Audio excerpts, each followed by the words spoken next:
اور روزانہ اس لڑکی سے ملتے رہے۔ وہ ایک ہی وعدہ لیتی تھی کہ اکرم میاں اسے اپنے ساتھ لے چلیں۔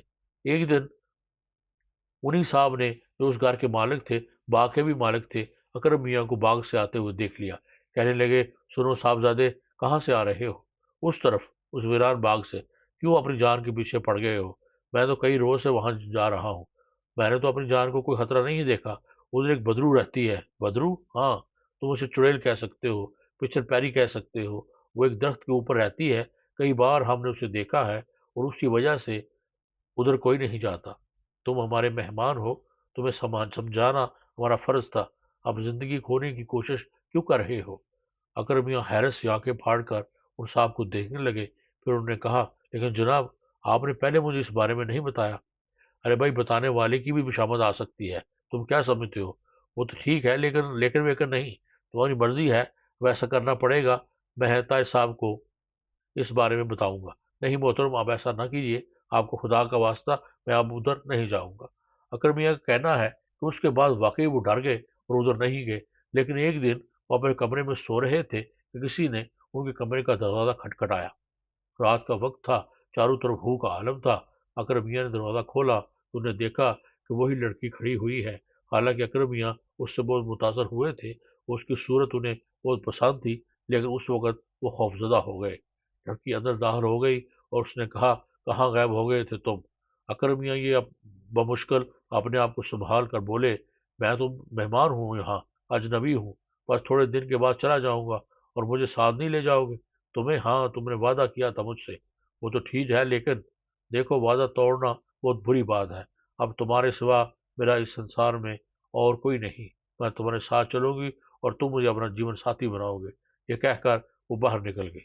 اکرم میاں پر کچھ ایسی ہمت طاری ہوئی تھی کہ وہ کچھ بول بھی نہ سکے، اور دوسرے دن وہاں سے چپ چاپ بھاگ آئے۔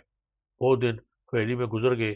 اکرم میاں کی شادی ہو گئی تھی اور انہیں اپنی بیوی سے بہت پیار تھا، کوئی ایسی ویسی بات نہیں ہوئی تھی۔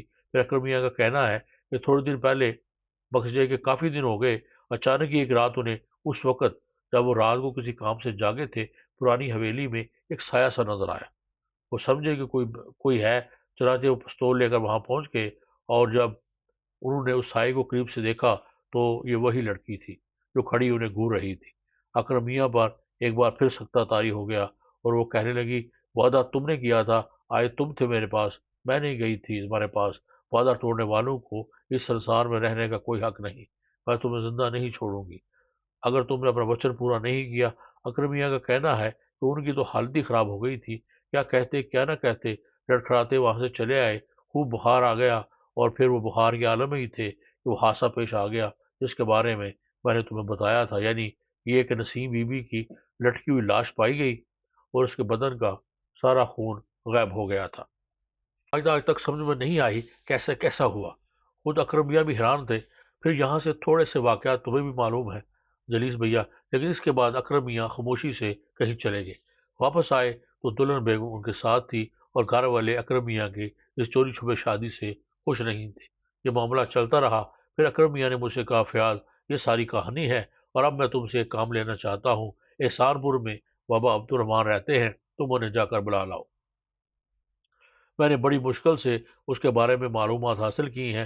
بابا عبد الرحمان بڑے بڑے بھوتوں اور چڑیلوں کو بھگا دیتے ہیں۔ میں تمہیں یہ بتانا چاہتا ہوں کہ بیگم صاحبہ سے میں نے خوشی سے شادی نہیں کی، بلکہ مجھے زبردستی یہاں سے لے جایا گیا تھا، اور اس کے بعد مجھ سے شادی کر لی گئی ہے۔ اب بیگم صاحبہ اس گھر کی بہو ہیں، لیکن میں خوف و دہشت سے مرا جا رہا ہوں کہ ایک چڑیل کے ساتھ زندگی بسر کرنی پڑ رہی ہے مجھے۔ چنانچہ جلیل بھیا، ہم گئے احسان پور، مگر کیا کریں، بدقسمتی سے اکرم میاں کی کہ بابا عبد الرحمان کا انتقال ہو چکا ہے، اور اب وہ اس دنیا میں نہیں ہے۔ یہی خبر لے کر آئے تھے ہم، بڑی مشکل سے تو انہیں تلاش کیا، لیکن پتہ چلا، اب تو ہمیں بھی ڈر گئے ہیں۔ میں حیرت اور دلچسپی سے کہانی سن رہا تھا۔ میں نے کہا، فیاض، واقعی یہ تو دنیا کی حیرتناک کہانی ہے۔ ویسے ایک بات بتاؤ فیاض، تم نے کبھی اپنی آنکھوں سے چڑیل دیکھی ہے؟ ارے توبہ کرو بھیا، توبہ کرو، سچ مانو، ہم تو یہاں آئے ہوئے بھی ڈر رہے تھے، سوچا تھا کہیں بھاگ جائیں، گھر میں چڑیل ہو اور ہم اس گھر میں رہیں، یہ تو کھلم کھلا اپنی جان کی بازی لگا دینے والی بات ہے۔ اور بعد میں یہ سوچا کہ بیچارے اکرم میاں نے بھی تو ہم پر بھروسہ کیا ہے، اکرم میاں کو ایسے نہیں چھوڑ دینا چاہیے، پتہ نہیں کہاں گئے ہوئے ہیں۔ ہونا ٹھیک، اب ایسا کریں گے کہ فیاض کو ہم دونوں مل کر اس چڑیل کو یہاں سے بگائیں گے۔ اچھا ٹھیک ہے، اب ایسا کریں گے فیاض کہ ہم دونوں مل کر اس ریل کو یہاں سے بگائیں۔ مذاق میں بھی ایسی باتیں نہیں کرنی چاہیے جلیس بھیا، ان سسروں کے کان بھی بہت لمبے ہوتے ہیں۔ ویسے پتہ ہے ان کی پہچان کیا ہوتی ہے؟ کیا ہوتی ہے؟ ان کے پاؤں جو ہوتے ہیں نا وہ پیچھے کی طرف مڑے ہوئے ہوتے ہیں، ایڑیاں آگے اور پنجے پیچھے، بس یہی ان کے پچھل پیروں کی پہچان ہے، ورنہ بڑی بڑی خوبصورت ہوتی ہیں ایسی کہ انسان دیکھے تو پگھل جائے۔ ہوں، دیکھیں گے، ہو سکتا ہے اگر، مگر ایک بات بتاؤ، تم نے کبھی اپنی اس نئی مالکن کے پاؤں دیکھے ہیں جسے اکرم ٹریل کہتے ہیں؟ بھیا کوئی دماغ تو نہیں خراب ہمارا؟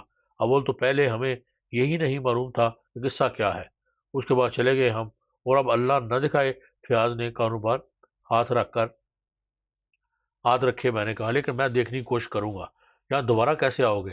آج تو پتہ نہیں کیسے چوکی داروں نے تمہیں منع نہیں کیا، پر آگے آنا مشکل ہو جائے گا۔ نہیں ہوگا فیاض، کیونکہ میں بھی اب یہی نوکری کرتا ہوں۔ فیاض تھوڑی دیر تک تو میرے الفاظ ہی نہیں سمجھ سکا تھا، تو سمجھا تو شدت سے حیرت سے اچھل پڑا اور بولا، کب؟ کیا؟ ہاں یہی نوکری کرتے ہو؟ ہاں، کیا نوکری کرتے ہو؟ فرض صاحب کے ساتھ دفتر میں کام کرتا ہوں۔ ارے ہاں، تم پڑھے لکھے تھے نا؟ ہاں، تو اب تم یہاں ہوتے ہو؟ یہی رہنا بھی ہوں۔ ارے یہیں رہتا بھی ہوں۔ ارے کیوں میرا دماغ خراب کر رہے ہو؟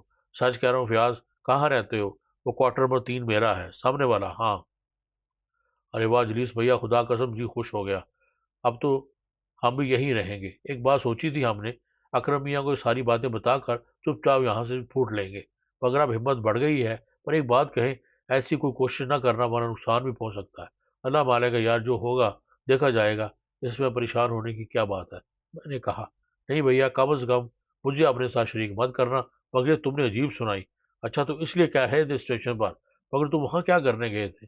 میرے سب پرانے ساتھی ہیں وہاں، ان سے کبھی کبھی ملنے چلا جاتا ہوں، میں نے جواب دیا، اور فیاض خاموش ہو گیا۔ بہرحال فیاض کے ساتھ وقت گزارا، پھر اس سے ساتھ لے کر میں نے اسے اپنا کوارٹر دکھایا تھا۔ فیاض بہت زیادہ خوشی کا اظہار کر رہا تھا۔ کوارٹر میں واپس آنے کے بعد میں اپنی آرام گاہ میں چلا گیا اور بستر پر لیٹ کر میں نے اکرام کی سنائی ہوئی کہانی پر غور کیا۔ پھر اچانک ہی میں اچھل پڑا۔ ایک لمحے کے لیے میرا ذہن جھنجھنا کر رہ گیا تھا۔